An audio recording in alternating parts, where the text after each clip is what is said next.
Assalamualaikum warahmatullahi wabarakatuh. Kami dari kelompok 5 yang beranggotakan 3 orang. Yang pertama saya sendiri, Iqbal Fauriantama. Kedua, Nurmala Dewi. Dan yang ketiga adalah Putri Rizky Amelia. Di sini kami akan menyampaikan materi tentang peradaban Islam pada masa dinasti Umayyah. Apa saja sejarah berdirinya dinasti Umayyah, siapa saja khalifah Bani Umayyah, dan kejayaan dan kemunduran Bani Umayyah.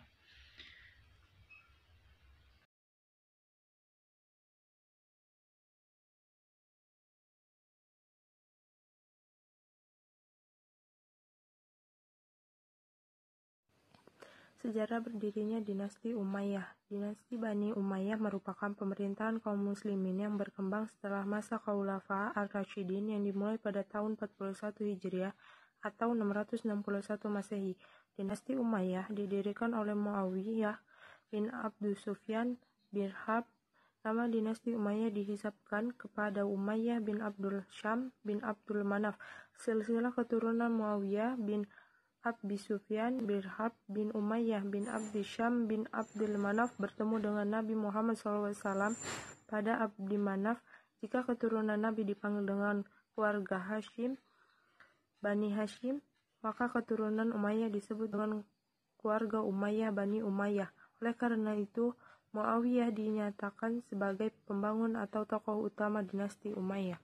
Para khalifah Bani Umayyah yang pertama, Muawiyah bin Abi Sufyan 41-60 Hijriah atau 661-679 Masehi. Pengalaman politik Muawiyah bin Abi Sufyan telah memperkaya dirinya dengan kebijakan-kebijakan dalam memerintah, mulai dari menjadi salah seorang pemimpin pasukan di bawah komando Panglima Abu Ubaidillah bin Zahar yang berhasil merebut wilayah Palestina, Suriah, dan Mesir dari tangan Imperiur Romawi.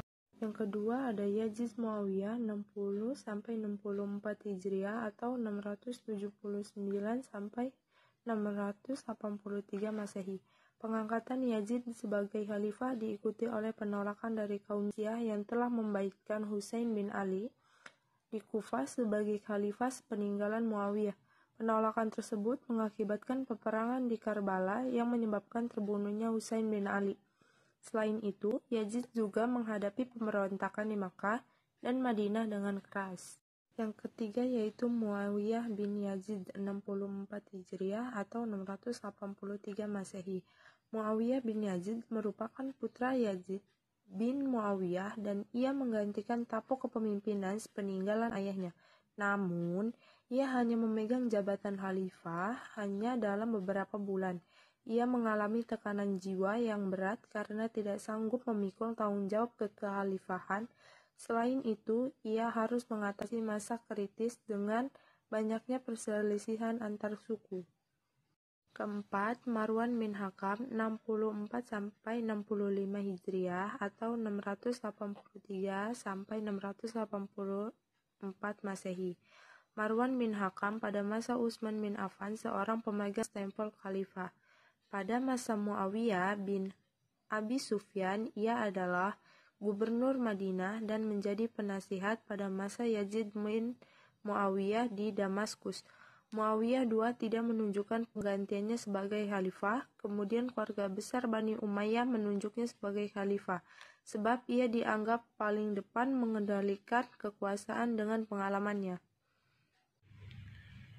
5. Abdul Malik bin Marwan 65-86 Haji atau 684-705 Masehi.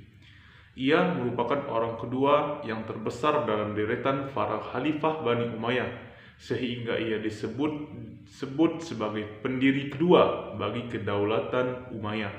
Pada masa kepemimpinannya, ia mampu mengembalikan sepenuhnya integritas wilayah dan wibawa kekuasaan Bani Umayyah dengan dapat ditundukkannya gerakan separatis Abdullah bin Zubair di Hijaz, pemberontakan kaum Syiah dan Hawarji, aksi teror Al-Mukhtar bin Ubais An-Syakib di Kufan, merontakan Musab bin Jubair di Irak, serta Romawi yang mengoncangkan sendi-sendi pemerintahan Umayyah.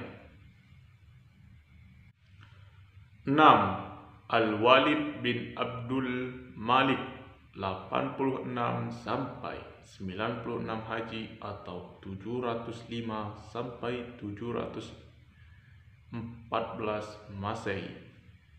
Setelah wafatnya Abdul Malik bin Marwan, pemerintahan dipimpin oleh Al-Walid bin Abdul Malik.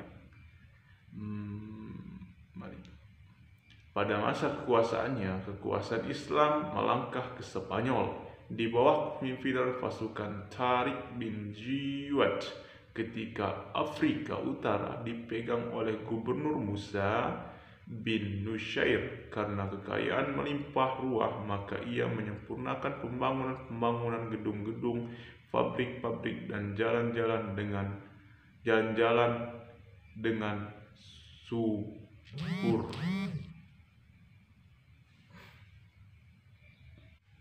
7. Sulaiman bin Abdul Malik 96 sampai 99 Haji atau 714 sampai 717 Masehi. Kekhalifahan Sulaiman bin Abdul Malik tidak sebijak kakaknya dalam memimpin. Ia sangat mencintai kehidupan dunia dengan kegemarannya bersenang-senang. Terbiat tersebut membuat ia dibenci oleh rakyat. Hal ini mengakibatkan para pejabatnya terpecah belah, begitu pula masyarakatnya. 8. Umar bin Abdul Aziz 99 sampai 1001 Haji atau 717 sampai 719 Masehi. Umar bin Abdul Aziz disebut-sebut sebagai khalifah ketiga yang besar dalam dinasti Bani Umayyah. Ia seorang yang takwa dan bersih serta adil. Ia banyak menghabiskan waktunya di Madinah, di kota di mana ia menjadi gubernur pada masa Al-Walid, untuk mendalami ilmu agama Islam, khususnya hadis. 9. Yazid bin Abdul Malik tahun 101 sampai dengan 105 Hijriah atau 719 sampai dengan 723 Masehi. Pada masa kekuasaannya bangkit kembali konflik antara Mudariyah dengan Yamaniyah. Kaum Quraisy kembali menentang pemerintahan karena mereka menganggap Yazid kurang adil dalam memimpin. Sikap kepemimpinannya sangat bertolak dengan pola kepemimpinan Umar bin Abdul Aziz. Ia lebih menyukai berfoya-foya sehingga ia dianggap tidak serius dalam kepemimpinannya. 10. Hisham bin Abdul Malik tahun 105 sampai dengan 125 Hijriah atau 723 sampai dengan 742 Masehi. Setelah kematian Yazid, saudaranya Hisham bin Abdul Malik naik tahta. Pada saat ia naik tahta, pada masa kepemimpinannya terjadi perselisihan antara Bani Umayyah dengan Bani Hashim, pemerintahannya yang lunak dan jujur. Banyak jasanya dalam pemulihan keamanan dan kemakmuran, tetapi semua kebijakannya tidak dapat membayar kesalahan-kesalahan para pendahulunya.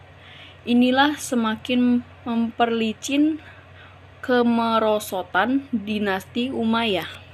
11. Al-Walid bin Yazid tahun 125 sampai 126 Hijriah atau 742 sampai dengan 743 Masehi.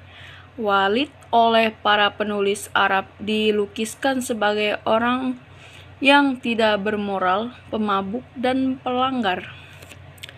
Pada awal mulanya ia menunjukkan kebaikan-kebaikan kepada fakir miskin dan orang-orang lemah.